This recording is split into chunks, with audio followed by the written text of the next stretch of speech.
Shalom à tous, shalom partout où vous nous suivez.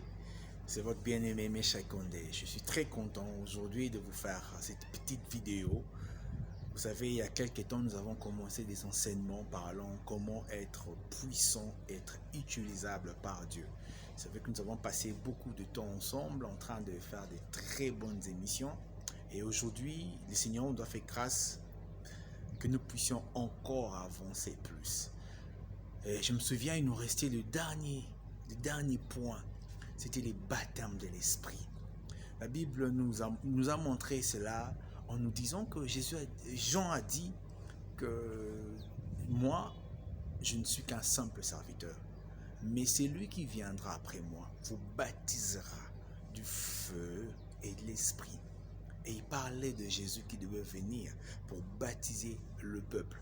Et c'est vraiment merveilleux quand nous regardons cette histoire biblique où le Seigneur Jésus-Christ s'est d'abord fait humble pour se faire baptiser.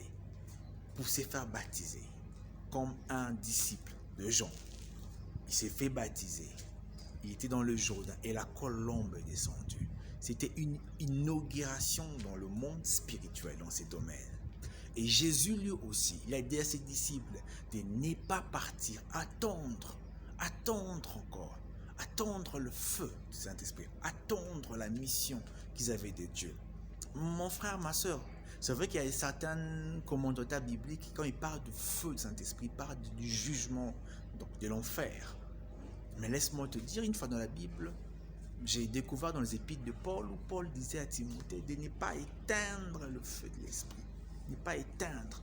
Le mot éteindre est simplement utilisé pour quelque chose qu'on allume. Et ce qu'on allume, c'est généralement le feu. Quelque chose qui a trait au feu. Donc, je veux te dire ceci. Nous devons aspirer au feu du Saint-Esprit de Dieu. Au feu de Dieu.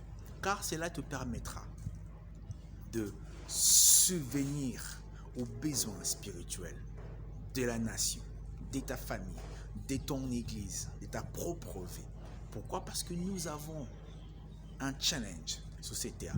C'est un challenge de puissance, un challenge de force, un challenge où chacun de nous doit prouver de quoi il est meilleur, de quoi il est capable, de quoi il doit faire sur cette terre.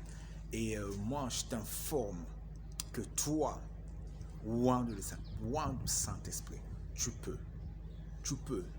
peux réussir ces challenges. Voilà pourquoi les apôtres sont restés pendant un temps dans un même lieu, en train d'aspirer, en train de prier, en train de chercher Dieu. Et laisse-moi te dire, la Bible nous apprend que le ciel était ouvert et il y avait une forte puissance, des tonnerres qui sont venus de partout dans le ciel et de langues semblables aux langues de feu qui est venu l'air entouré, parler en langue. Vous savez, beaucoup de gens n'ont pas compris. Dieu, c'est un grand stratège. Il savait qu'il y avait la Pentecôte. La Pentecôte, c'était la fête de la moisson, où les gens devaient venir acheter ce qu'on a moissonné. Il y avait la farine, il y avait le froment, il y avait beaucoup de choses. Et Israël a subi la Pentecôte spirituelle pendant qu'il avait la Pentecôte physique. Et cela a fait beaucoup du bien au corps de Christ. Pourquoi? Parce que chacun d'eux entendait ce que les disciples disaient à leur langue, leur propre langue, leur langue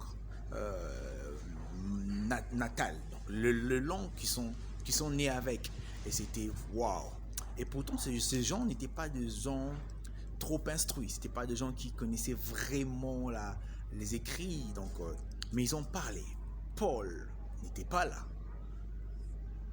Timothée n'était pas là, mais ils ont bénéficié de cette génération. Moi non plus, et toi non plus, nous étions là. Nous avons bénéficié d'un grand travail du Saint-Esprit. Les apôtres ont eu à faire. Et c'est aujourd'hui, je te dis, par-dessus tout, cherchons le Saint-Esprit de Dieu. Par-dessus tout, aspirons aux choses meilleures. Par-dessus tout, cherchons à ce que le Seigneur lui-même soit au contrôle de tout ce que nous faisons, de tout ce que nous aspirons, de tout ce que nous désirons. Cherchons le Seigneur de tout notre cœur. Je veux te motiver te motiver, mon frère. Tu dois chercher le Saint-Esprit. Tu dois chercher la vie, la relation intime avec Dieu. Parce qu'il y a des challenges sur cette terre où tu ne pourras jamais réussir sans le Saint-Esprit. Tu ne réussiras pas car c'est déjà la mort. Parce que la Bible dit, sans moi vous ne pouvez rien faire. Jésus l'a dit. Sans moi vous ne pouvez rien faire. Et je te stimule encore. Mon frère, prie. Passe ton temps en train de prier. Ne regarde pas des choses qui te découragent, mais passe ton temps en train de prier. Cherche Dieu. Cherchez Dieu. Et ça me fait mal de voir qu'il y a beaucoup de gens qui s'inspirent du monde pour servir Dieu. Des chansons mondaines. Écoute, le diable était dans le ciel. Le diable a vu comment les choses se passent dans le ciel. Le diable n'a fait que copier ce qui est dans le ciel. Donc l'original, c'est au ciel. Donc si tu es connecté à l'Esprit de Dieu, la Bible dit connais les profondeurs de Dieu. Il va te connecter avec des styles nouveaux, de façon nouvelle, de chanter, d'adorer Dieu. Et toi, tu peux être bénéficiaire. Voilà pourquoi.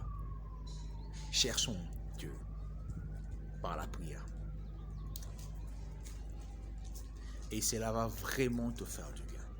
Cela va vraiment te mettre dans des conditions où une chanson, bien une prédication, un seul sujet peut toucher des âmes. Si Pierre, avec une seule prédication, en fait, c'était pas vraiment une prédication, mais c'était une réponse. Il répondait juste aux questions que les gens se posaient. Il disait que ces gens sont ivres.